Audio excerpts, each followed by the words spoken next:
IDF merilis rekaman serangan udara yang menargetkan helikopter Mi-17 buatan Rusia yang digunakan Iran. Namun, salah seorang analis menyebut jika heli yang diserang tersebut hanya sebuah lukisan. IDF merilis rekaman serangan udara yang menargetkan sejumlah tentara Iran yang mengoperasikan sistem pertahanan udara.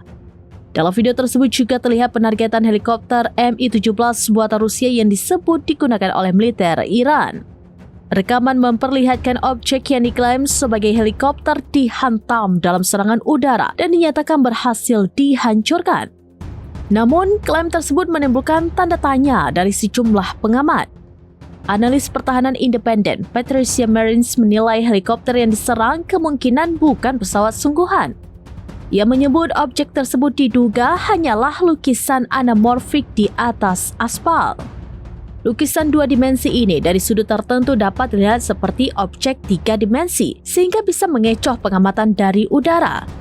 Menurut Marines, Iran kemungkinan menggunakan trik umpan darat berupa lukisan berskala besar untuk menggelabui serangan udara Israel maupun Amerika Serikat.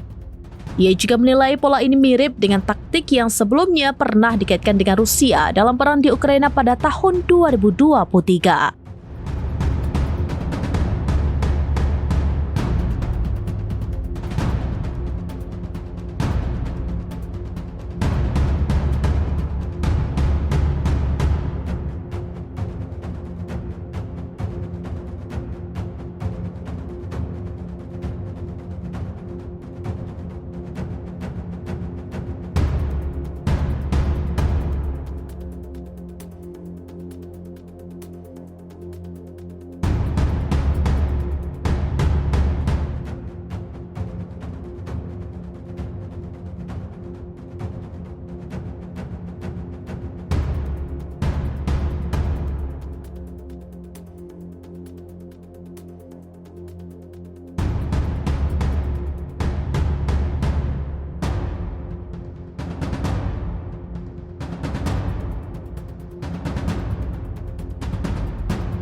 Download Tribun X sekarang, menghadirkan lokal menjadi Indonesia.